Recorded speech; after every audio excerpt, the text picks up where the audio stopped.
Hi, my name's Phil. I like talking about politics, and in the same week that the Chancellor, Rishi Sunak, has said that he's basically given up trying to arrange any better access for our financial services sector, the single largest sector in our economy, his department has also admitted that the very weak Brexit deal that we ushered in at the start of the year doesn't seem to have actually saved businesses a penny in bureaucracy.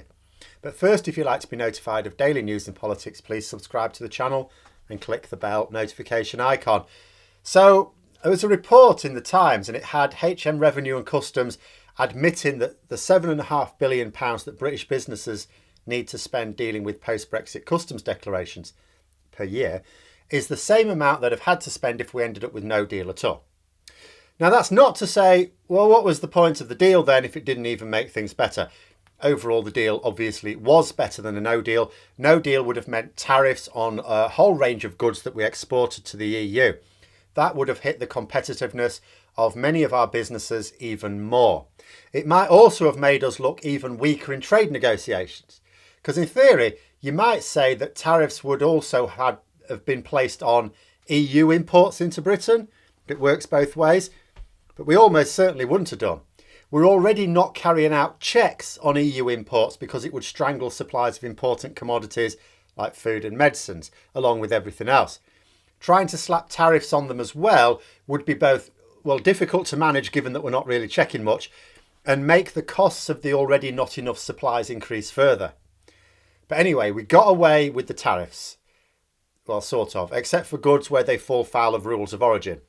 So there are still tariffs on some of our exports. So it's not really a tariff-free trade deal then. Actually, I wonder if there's anything about the trade deal that Boris Johnson or his ministers actually told the truth about. But anyway, apparently the Chief Executive HMRC, Jim Harrer, was answering questions from MPs and said that the customs forms needed to deal with trade now are not actually materially different to what would have been needed without a deal. And that's what's meant by a weak deal or a thin deal, whatever you want to call it. It isn't just that it's not as good as the trade agreements that every other non-EU member in Europe has. It's that in many respects, it is a no deal. There's great big holes in it. I noted in the introduction that Rishi Sunak doesn't have a plan for improving access for our financial services. For this sector of our economy, basically it was a no-deal Brexit. For those who export goods that are allowed to be imported into the single market from outside, it's also effectively a no-deal Brexit. Most famously, of course, those who farmed and traded in the old bivalve mollusks from Category B waters. Haven't had to say that for a while. Harrer also said that the estimate from 2019 that the cost of a no deal to the UK and EU businesses would be £15 billion was still true now, with half of that being paid by British businesses, hence the £7.5 billion a year. We're also reminded that what's needed is an additional 215 million import and export declarations a year, on top of what was required before. And then I nearly spat my drink out. The Times quoted George Eustice in this article, the Environment and Farming Minister, who has already thrown fishermen and farmers under the bus. I'm not entirely sure that if you're a pro-Conservative paper, and the Times isn't really a pro-Brexit paper, but pro-Conservative, if you want to calm people down about Brexit, I don't really think you want to turn to the guy who lied to both the fishing and the farming industries that everything was under control and they were going to be fine. Minister, assure us that everything's going to be fine. Oh, everything's going to be fine. Aren't you the minister so that everything will be fine in farming? Yeah. And fishing? Yeah. But then which minister do you turn to if you want the public to be reassured these days? But he said that part of the cost was familiarisation and that it will work fine once people get used to it. So three things instantly spring to mind then. One, like I say, this was the guy who deflected concerns about fishing and farming that have since been proven to be bang on the money. So credibility not all that high here. Second, he says there's a familiarisation cost, but that's not what HMRC are saying. In fact, HMRC said £7.5 billion a year. Not £7.5 billion in the first year and then maybe, £5 billion in the second, which would still be £5 billion that those businesses would have had to maintain their competitiveness in the past. So no, there isn't any suggestion that there's a familiarisation cost included in that figure. There will be familiarisation costs, of course. There's the costs of hiring consultants to get your accounts team up to speed for those businesses who could find suitable consultants, that is. We haven't had much need for them for decades, so a bit thin on the ground. But the figure quoted is for customs declarations and is per year. And the third immediate thought is that here we have another minister whose brain is stuck in a single point of time. When I read the line, I had the image of Doc from Back to the Future 3, I think it was, urging Marty to think fourth dimensionally. There are some businesses who didn't know how to manage their customs declarations, actually quite a lot. Some of them are large enough to cope. They make enough profit to still be able to hire the extra staff needed, train them up, carry out the paperwork, still do business. These businesses will eventually become more streamlined with one proviso that I'll mention in a moment. But what about new businesses? Every time someone starts a business which involves trading goods with the EU now is going to need to be familiar with these incredibly complex rules that weren't a necessary part of the business toolkit a year ago, in fact weren't needed at all. And the government reckon we're going to be seeing a boom in new businesses. Going to need it to help clear up the mess of all the ones who are going to the war. So the process is just going to keep going around and around. It will never settle down. How could it?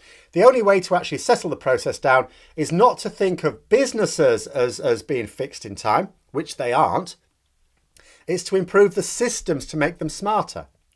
Get automated systems to do more of the work and for people to do less of the work. But this is not occurring anytime soon, if it ever does. But then that proviso, so the large businesses who can afford to take a hit to their profits and learn to navigate the quagmire of Brexit bureaucracy. What happens when the rules change? Because it's not just businesses that aren't fixed in time. The procedures change as well. Whenever the EU change their rules on imports into the single market, exporters will have to change how they do things. Whenever the UK changes its rules, importers will have to get up to speed with those changes. It might well be that businesses have to change their labelling with all the costs that come with that. It might be that certain goods or components of goods become banned. This could be for health and safety reasons, part of beefing up environmental standards, or good old-fashioned protectionism. The rules will change. They change all the time. That process of familiarising yourself with systems will never end because the systems themselves are not etched in granite. Another interesting part of the article was the admission that hundreds of lorries a day have been fined or turned away for not having the right paperwork. Now, I need to come on to that figure in a moment, but, let's say that's true. You what? Weren't we told that issues like this were just teething problems and were sorted out in the first few weeks? If they're saying hundreds of lorries a day don't have the right paperwork, that means hundreds of businesses a day, whether exports, haulage or some logistical middlemen, are not getting it quite right after 6 months. If that's the level of confusion still in the system, I would say we have more than a few teething problems. But oddly, again, in this article, the very next thing was a reference to official cabinet stats saying about 100 lorries a day are turned away. And some of those, it's not because of Brexit bureaucracy, but just because of not having their proof of negative COVID test. Now, that's still a fair number, granted, but that's at odds with what the customs officials told MP in Parliament. The Times is reporting customs officials told MPs in Parliament hundreds of lorries a day. The same article is saying official figures say 100, and some of that's down to COVID tests. No sign of the Times probing this inconsistency, which is correct. Are the civil servants not getting it right or lying in Parliament? That would be doubtful, particularly if they're not exactly covering the government in glory. But it did state in the article 5% of hauliers are prevented from crossing for some reason. And a percentage, I suppose, is more useful than a raw number either way. 1 in 20 lorries that tries to get across the border is unable to do so. Now, this is at a time of Brexit-fuelled lorry driver shortage as well. So expensive customs declarations, tariffs on some goods, and more to come when we diverge, shortage of lorry drivers. 1 in 20 of the lorry drivers that we send coming back without having to be able to complete their run.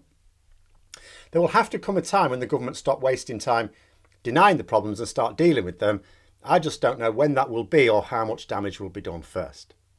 But those are my thoughts. Let me know yours in the comments below. Hope you found the video interesting. If you did, don't forget to click the like button. And if you'd like to support the channel further, please also click the Patreon link for details. And until next time, I'll see you later.